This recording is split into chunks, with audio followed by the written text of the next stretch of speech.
राष्ट्रवादी काँग्रेसचे अध्यक्ष शरद पवार यांची पत्रकार परिषद सुरू आहे, आपण थेट जाऊया।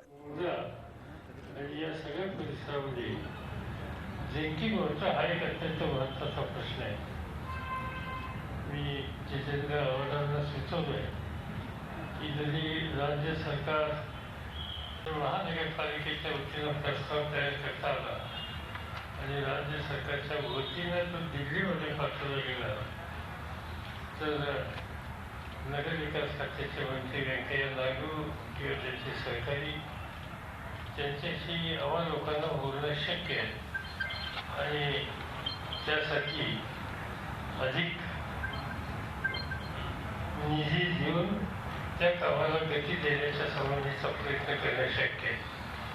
आणि म्हणून शक्य झालं तर आधी आयुक्तांशी मी स्वतः बोलायचा प्रयत्न करणार आहे की अशा प्रकारचे जर प्रस्ताव तुम्ही देऊ शकला तर आम्ही याच्यात सहकार्य करू। हा काही राजकीय प्रश्न नाही, हा लोकांच्या हिताचा प्रश्न आहे। तिसरा एक प्रश्न दिसतो मला की दळणवळणाची साधनं आता कालच गेल्या आठवड्यामध्ये पुणे आणि पिंपरी चिंचवडला जवळपास 350 नवीन वाहनं ही आता उपलब्ध झालेली आहे।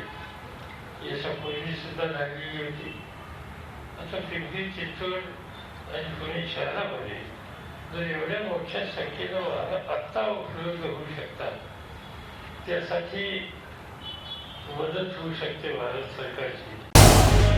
झी 24 तास रहा एक पाऊल पुढे।